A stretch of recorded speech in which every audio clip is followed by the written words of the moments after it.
আজ বানাবো পটলের সম্পূর্ণ নিরামিষ একটা পদ, যার বানানোর পদ্ধতিটা অনেকটাই আলাদা। এটা পটলের অনেক জনপ্রিয় পদের থেকেই বেশি সুস্বাদু। লাগছে কিছু ঘরোয়া উপকরণ, সঙ্গে রইলাম আমি ঋতুপর্ণা।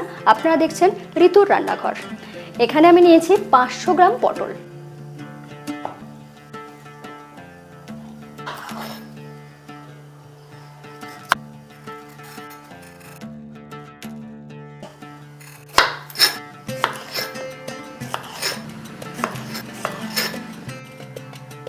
পটলের পাতলা খোসাটা ছাড়িয়ে নিয়েছি, এরপর কেটে নেব।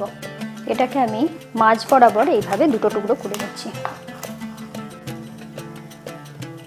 এরপরে মাঝখানে যে পটলের বীজটা আছে সেটা এরকম চামচ দিয়ে তুলে নেব।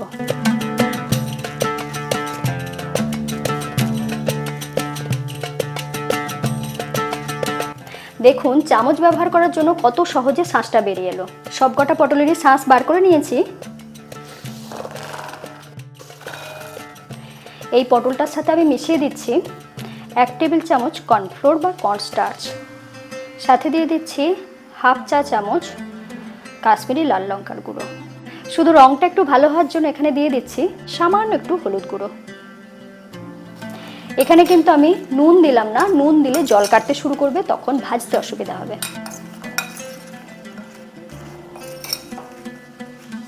চেষ্টা করবেন কর্নফ্লোরটা এইভাবে পটলের ভিতরের দিকটায় মাখিয়ে নিতে।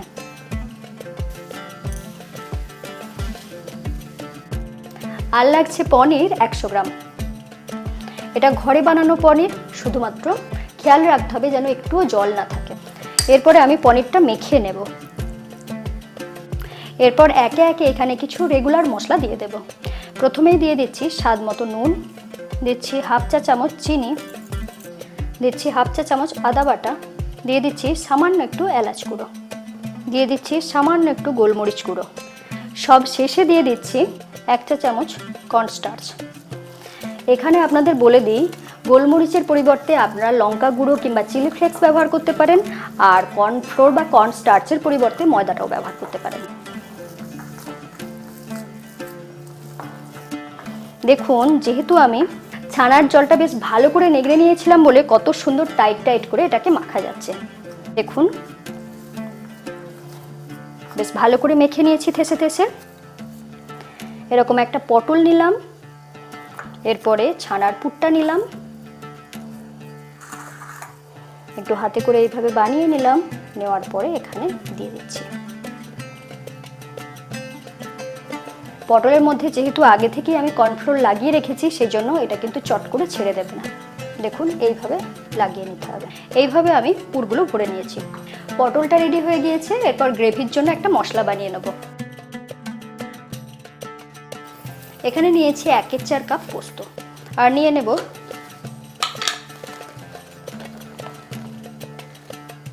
10-15টার মতন কিশমিশ, আর দিয়ে দিচ্ছি একটা কাঁচা লঙ্কা।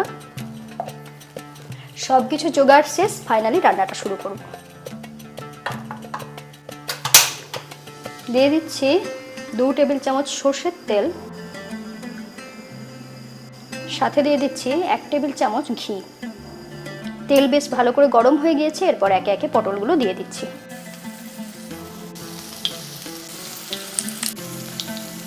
এটাকে একটু ঢাকা দিয়ে রান্না করব। 3 থেকে 4 মিনিট এটাকে হালকা করে ভেজে নিয়েছি।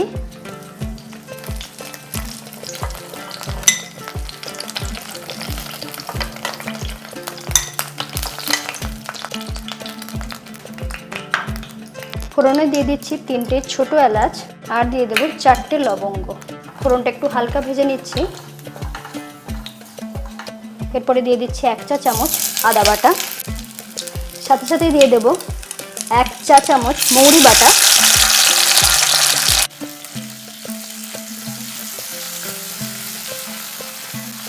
দুটো জিনিসকে একটু হালকা করে ভেজে নিলাম। এরপর দিয়ে দিচ্ছি টমেটো বাটা। এখানে আমি 2টো বড় সাইজের টমেটো দিয়েছি। এই টমেটোটা কিন্তু আমাদের বাগানের টমেটো। প্রথমে টমেটোটাকে একটু নাড়াচাড়া করে নিচ্ছি। টমেটো পেস্টটা ভাজতে ভাজতে এর সাথে দিয়ে দেব কিছু ঘরোয়া মশলা। দিয়ে দিচ্ছি স্বাদ মতো নুন, দিচ্ছি 1 চা চামচ কাশ্মীরি লাল লঙ্কার গুঁড়ো, খুব সামান্য হলুদ গুঁড়ো। এখানে যেহেতু আমি কিশমিশ ব্যবহার করেছি সেজন্য চিনি ব্যবহার করব না, কারণ এমনিতেই মিষ্টি হবে। এরপর ঢাকা দিয়ে পুরো মশলাটাকে একটু কষিয়ে নেব। 3 থেকে 4 মিনিট মশলাটাকে কষিয়ে নিয়েছি। দেখুন কত সুন্দর ওপরে তেলটা উঠে এসেছে। এরপরে একটা মশলাই বাকি আছে, সেটা হলো পোস্ত, কিশমিশ আর কাঁচা লঙ্কার পেস্টটা দিয়ে দিচ্ছি।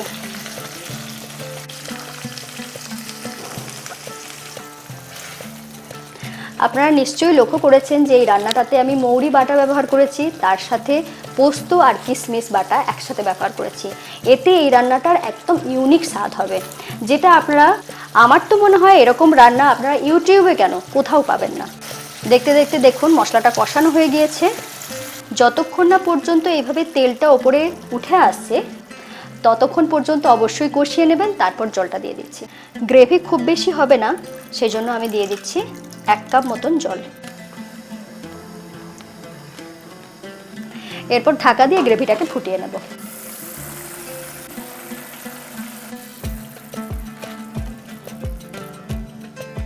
এরপর ঢাকা দিয়ে আবারও কিছুক্ষণ রান্না করে নেব। সার্ভ করার সময় এরকম প্ল্যাটারটা প্রথমে পটলগুলো দিয়ে সাজিয়ে নেবেন, তারপরে ওপর থেকে দিয়ে দিতে হবে লাল লঙ্কাকে এইভাবে ছোট ছোট টুকরো করে কেটে নেবেন, সেইটা দিয়ে এইভাবে সাজিয়ে দেবেন। দেখুন তো এখন প্ল্যাটারটা কতটা সুন্দর লাগছে। কেমন লাগলো এই রেসিপিটা লিখে জানাতে ভুলবেন না। চ্যানেলটা সাবস্ক্রাইব করে নিন, বেল আইকন প্রেস করে রাখুন। সকলে খুব ভালো থাকুন, আবার দেখা হচ্ছে পরের এপিসোডে।